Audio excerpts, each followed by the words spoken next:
እገልሃለሁ። እሺ አለቀ። ቆይ አንተ ሰክራ ነው እንደመጣው? አዎ በእናንተ ስራ ለወራት ነው የሰከርኩት። እንዴት ነው አባቴን ያታለላችሁት? እንዴት ነው ያታለላችሁት እናንተ ማትረቡ? ቤሉል በእናትህ ተረጋጋ። ታይ መሲ ረፊ፣ ሲጀመር እዚህ ምን ታደርጊያለሽ? ማን ይፈቀደልሽ? ቆይ ይሄ እብድ ነው እንዴ? ምንድን ነው እያወራ ያለው? ቤሉል እሺ ቆይ ተረጋጉና እንነጋገር። ሁለታችሁም ውጡልኝ፣ አብሩን ውጡ። አይ እዚህ ድረስ ከመጣን የማይቀር ዝም ብለን አንሄድ። ተነጋግረን ጨርሰን ነው የምንሄደው። እሺ ምንድን ነው የምንነጋገረው? ያለውን ሰምተሻል መጀመሪያ? አዎ ኤልሹ ልጅ መሆኗን ደርሰንበታል። እሺ አንቺ መሰረት ምንድን ነው የምትይው? መሰረት ምን ላድርግህ? እንዳልኩህ ነው። ወረቀቱን ኪስ ውስጥ አግኝቼ ነው ያነበብኩት። ደግሞ ራሷ ናት የጻፈችው።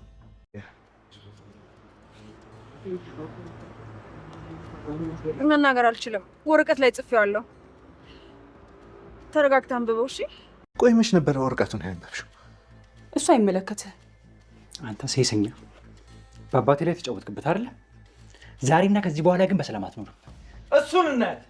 አሁን ቀልዱን ተውትና ከቤት ይውጡ። እየቀለድን አይደለም ቴዲ።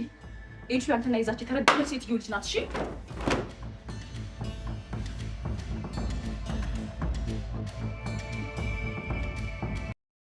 በለው። ይሄ ድራማ እንግዲህ ድብልቅልቅ ወጥቷል ማለት ነው። ሚስጥር የነበረው ነገር ሁሉ ይፋ ሆኗል።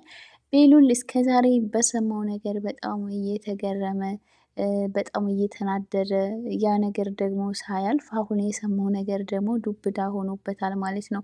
እንግዲህ ቴዲ በተናገረው ነገር ሁሉም ደንግጠዋል። ቴዲም በሰማው ነገር በጣም ደንግጧል። ቢሆንም ግን ይሄ ነገር ፈጽሞ ይሆናል ብሎ አላሰበም።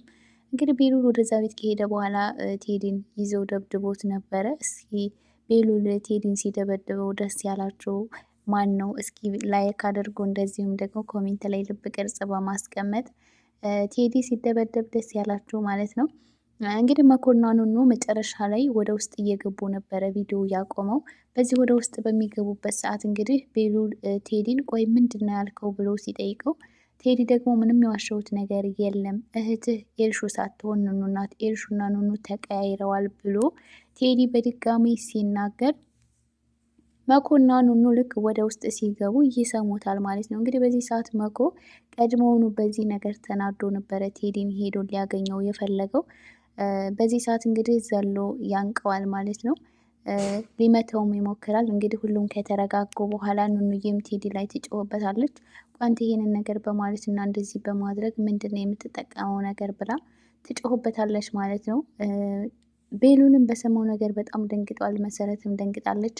ቴዲ ሳይቀር እንግዲህ ኤልሹ ያንተ ልጅ ናት፣ ወረቀቱን እኔ ኬስ ውስጥ አግኝቼ አንብቤዋለሁ ብላ ስትነግረው በጣም ነበር የደነገጠው። እንደተመለከታችሁት ይሄ እንዴት ነው ሊሆን የሚችለው? እንዴት ነው የኔ ልጅ ልትሆን የምትችለው ብሎ እያሰበ ነበረ ማለት ነው። እንግዲህ ያ ማለት ኤልሹ የወይዘሮ ሄለን ልጅ ካልሆነች ትክክለኛ ልጇ ደግሞ ኑኑ ከሆነች ኑኑ የኔ ልጅ ናት ማለት ነው ብሎ ቴዲ ያስባል ማለት ነው። እንግዲህ በዚህ ሰዓት ሁሉም እንዳለ ድብልቅልቅ ይልባቸዋል ማለት ነው። ሌላው እንግዲህ ወይዘሮ ሄለን ተፈታለች። በወይዘሮ ሄለን መፈታት እየተበሳጫችሁ ምንም የድራማው ድምቀት ብትሆንም፣ ነገር ግን ወንጀል የሰራ ሰው ደግሞ በሰራው ልክ መቀጣትና ዋጋውን ማግኘት አለበት። ወይዘሮ ሄለን ግን አሁን ላይ ነፃ ነች ተብላ ተለቃለች። በዚህ ደግሞ እየተናደዳችሁና የተበሳጫችሁ እስኪ ኮሜንት ላይ ልብ ቅርጽ እንደዚሁም ቪዲዮ ላይክ ያላረጋችሁ ላይክ እያረጋችሁ ለቻናሉ አዲስ ሲሆናችሁ ሰብስክራይብ በማድረግ ቤተሰብ እንድትሆኑ። እንግዲህ የትላንትናው ክፍል በጣም ብዙ ነገሮች እየታዩበት ነው። በጣም የሚያስደነግጥ የሚያዝናናም ክፍል ነበረ ማለት ነው። እንግዲህ ቴዲ ደንግጦ ነበር ይህን ነገር ለብቻው ሆኖ ሲያስብ። እንግዲህ ወይዘሮ ሄለን እንዴት ይህን ነገር ልትዋሸኛለች ብሎ እሷ ደግሞ ከእስር ቤት የምትፈታበት ቀን ስለሆነ እንግዲህ ሮም እንዲያዘጋጅላት ጆ ጋር ደውሎ ተናግሮ ነበረ። ወዲያውኑ ወደዛ ወደ ተዘጋጅላት ሆቴል ሄዶ ወይዘሮ ሄለንን ለመጠየቅ ያስባል ማለት ነው። ነገር ግን ወይዘሮ ሄለን ወደዛ ሳይሆን የሄደችው ቀጥ ብላ ወደ ቤቷ ነበረ የሄደችው። እዛ ቤትም ሄዳ ደግሞ እነ ወይዘሮ እና አይንዬን ነበረ ከዛ ቤት እንዲወጡ ያደረገችው ማለት ነው። በዚህ ሰዓት እንግዲህ አይንዬ በጣም ከፍቷት ሀዝና ልባ ተሰብሮ ነበረ እየተመለከት ነው። እንግዲህ ወይዘሮ ሄለንን ቤት ውስጥ ስታያት በጣም ደንግጣ ነበረ። ምክንያቱም ከእስር ቤት ትፈታለች ብሎ ማንም ሰው ያሰበ ሰው አልነበረም። ወይዘሮ ሄለን እንግዲህ ያንን ቤት ለቀው እንዲወጡ አድርጋቸዋለች። ቤሉልም በአሁኑ ምንም ነገር ማድረግ እና ወይዘሮ ሄለንን ማስቆም አልቻለም ማለት ነው። ምክንያቱም ወይዘሮ ሄለንን አንደኛ የሚይዝለትና ሊያስቆማት የሚችለው እሷን በማሳሰር ብቻ ነበረ። ያም ነገር ስላልተሳካ ከዛ ቤት ውስጥ እንዲወጡ አድርጋቸዋለች። በዚህም ምክንያት ቤሉል እነሱን ማገዝ አልቻለም። ምናልባት በውጪ የሚያርፉበትን ምናምን ሊያዘጋጅላቸው ይችላል፣ ግን ከዛ ቤት እንዳይወጡ ማድረግ አልቻለም ማለት ነው። እና ቤሉል በቃ የሆነ ባለው ነገር በጣም ልቡ ተሰብሯል ማለት ነው። ምንም ነገር ማድረግ እየቻለ አይደለም። እዛ ቤት ውስጥ አሁን ላይ ወይዘሮ ሄለን ምን ልታደርግ እንደምትችል እና ሁሉንም ነገር ድብልቅልቁን እንደምታወጣው ነበር ስትዝት እየነበረው ማለት ነው። እንግዲህ ቀጣይ ከዛ ቤት የምታስወጣት እንግዲህ ቤዛ ናት። ቤዛ የቤሉል አክስት እንደሆነች ነበረ የምታስብ። አሁን ግን አክስቱ እንዳልሆነች እርግጠኛ ሆና ስላወቀች ሁሉንም ነገር ተናግራ ሊዛም ከዛ ቤት እንድትወጣ ልታደርጋት ትችላለች ማለት ነው። ሌላው ኤልሹ ናት። ኤልሹ እንግዲህ በጣም ከፍቷት ነበረ። ትምህርቷንም እንኳን ሳትጨርስ ነበረ ወደ ቤት የሄደችው። እንግዲህ ምናልባት ውስጧ የሆነ ያዘን ስሜት እንዲሰማት ያደረገው ምናልባት ይህንን ለሷ በህይወቷ ውስጥ በጣም ከባድ ፈተናና ከባድ መርዶ ነው የሚሆንባት። ይህንን ምናልባት ልትሰማ ታይቷት ሊሆን ይችላል ማለት ነው። እና ኤልሹ እንግዲህ በጣም ከፍቷት ወደ ጆ ደውላ፣ ጆ ደግሞ ወደ ውጭ ይዟት እንዲወጣ አድርጋ ጆ እንግዲህ ለኤልሹ በጣም በሚያስፈልጋት ጊዜ ከጎኗ ነው።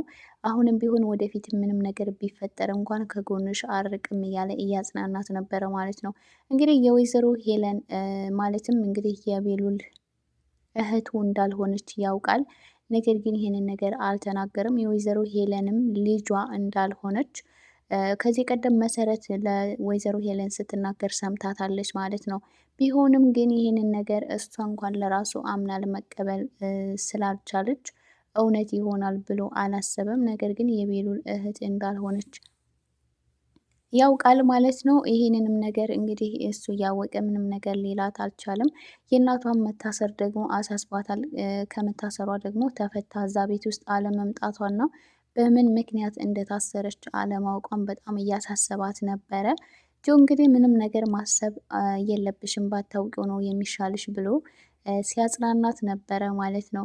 እንግዲህ ጆ አሁን ላይ ለኤልሹ ከምንም በላይ ያስፈልጋታል። እንግዲህ ከእናቷ ጋር ይህንን ነገር ስትሰማ በጣም ከባድ ሐዘን ነው የሚሆንባት። ምክንያቱም ኑኑና እሷ እንደገና በተገላቢጦሽ ሲሆን በጣም ከባድ ነው ማለት ነው። ኑኑ ላይ እንዴት ስትሆንባት እንደነበረ ሁላችንም ተመልክተናል። ሁሉም ሰው ያገኘ ቢመስለውም ነገር ግን በምን ቅጽበትና በምን አጋጣሚ ሊያጣው እንደሚችል አይታወቅም። እንግዲህ ኤልሹም በእናትና በአባቷ ሀብት በጣም እየተመካች ሰራተኛ በሆነችው ኑኑ ደግሞ በጣም እየተዘባበተችባት ነበረ። አሁን ግን የተገላቢጦሽ ሆነው ቤተሰቦቿ ድሃ ሆነው ምናምን ነገር ብቻ በጣም ከባድ ነው እና ኤልሹ በጣም ከምንም በላይ የምታዝንበት እና ልቧ ሊሰበርበት የሚችለው ከዚህ በኋላ ነው ማለት ነው። እንግዲህ ከእናቷ ጋር በምን አይነት ሁኔታ ይቀጥላሉ የሚለውንም አብረን የምናይ ይሆናል የሚፈጠረውን። ኤልሹ ይህን ሁሉ ነገር ስትሰማ ምን የሚሰማትና ምን የምትል ይመስላችኋል? እስኪ ግምታችሁን ኮሜንት ላይ አስቀምጡ። ከዚህ ቀደም እንግዲህ ሐረግ ድራማ ላይ ኤፍራታ እናቷ ተጥላ ማለትም እንደተገኘች ብታውቅም ነገር ግን ደግሞ እናቷ ገነት እንደሆነች ስታውቅ በዛ ላይ ደግሞ የተወለደችበት አጋጣሚ ምናምን በጣም ልቧን ሰብሯት ነበረ ማለት ነው። እና እንደዛ የምትሆን ይመስለኛል እኔ። ሌላው በቴዲና በወይዘሮ ሄለን መካከል የሚፈጠረው ነገር ደግሞ በጣም ከባድ ነው። እንግዲህ ሁለቱም በጣም ትልልቅ ሚስጥር ተደባብቀው ቆይተዋል። ሁለቱም ደግሞ ይህንን ነገር ሲያውቁ በተለይ ወይዘሮ ሄለን ይህንን ነገር ማለትም ኑኑ ልጇ እንደሆነችና ኤልሹ ልጇ እንዳልሆነች ስትሰማ በእውነት በጣም ምን ያክል እንደምታዝና ልቧ እንደሚሰበር ሳስበው በጣም ነው እንትን የሚለኝ ማለት ነው። እና ወይዘሮ ሄለን እንግዲህ ለልጇ ነው ይህን ሁሉ ዋጋ እየከፈለች ያለችው እና አሁን ላይ ግን ብዙ ዋጋ የከፈለችላት ልጇ ሳትሆንና ብዙ ስታሰቃያት የነበረችው ልጅ ግን የገዛ ልጇ ሆና ስታገኛት ምን ያክል ልታዝንና እንደዚሁም ስታደርግ በነበረው ነገር ምን ያክል እንደምታፍር በጣም ነው የሚያሳዝነው። እነ መሰረትና እነ ቤሉልም እንግዲህ ወደ ቤት ሲመለሱ ወይዘሮ ሄለን ከእስር ቤት ወጥታ ቤት ውስጥ ያገኟታል። ከዛ በኋላ ደግሞ አይንዬ ከቤት ውጡ ብላናለች ብላ ለእነ መሰረት ስትነግራቸው መሰረት እና እንደዚሁም እነ መከው እንግዲህ በጣም የሚሄዱበት ግራ ተጋብተው በጣም በክፉኛ የሚያዝኑበት እንደዚሁም ደግሞ ይህን እየሰሙትን ማለት ኑኑ እየሰማችው ነገር ምናልባት እንግዲህ ወይዘሮ ሄለን ደግሞ ይህንን ነገር ስታደርግ ቤተሰቦቿን ከዛ ቤት ስታስወጣቸው የእሷን ጭካኔና የእሷን ክፋት እየተመለከተች ወደፊት እናቴ ናት ብላ ለመቀበል በጣም ልትቸገር ትችላለች ማለት ነው። ምክንያቱም ከዚህ ቀደምም በጣም እንደምትጠላትና እሷ በጣም ክፉ ሴት እንደሆነችና መቼም ቢሆን እሷ የእሷ ልጅ ልትሆን እንደማትችል ነበር ስትነግራት የነበረው።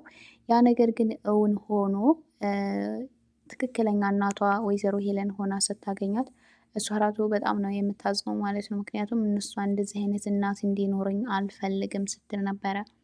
እና ወይዘሮ ሄለን እንግዲህ የምታደርገውን ነገር ለጊዜው ምንም እንትን ባትልም ግን በኋላ በጣም የሚቆጫትና የሚጸጽታት ነገር ይሆናል ማለት ነው። ውድ የእንግዳ ድራማ ተከታታዮች እንደዚሁም የሃይማኖት ቲዩብ ቤተሰቦች ለቻናሉ አዲስ የሆናችሁ ሰብስክራይብ እንደዚሁም ቪዲዮ ላይክ በማድረግ ቤተሰብ ሆኖ በቀጣይ ቪዲዮ እስከምንገናኝ ሰላማችሁ ይብዛልኝ። የእንግዳ ድራማን ሀሳብ አስተያየታችሁን ኮሜንት ላይ አስቀምጡ።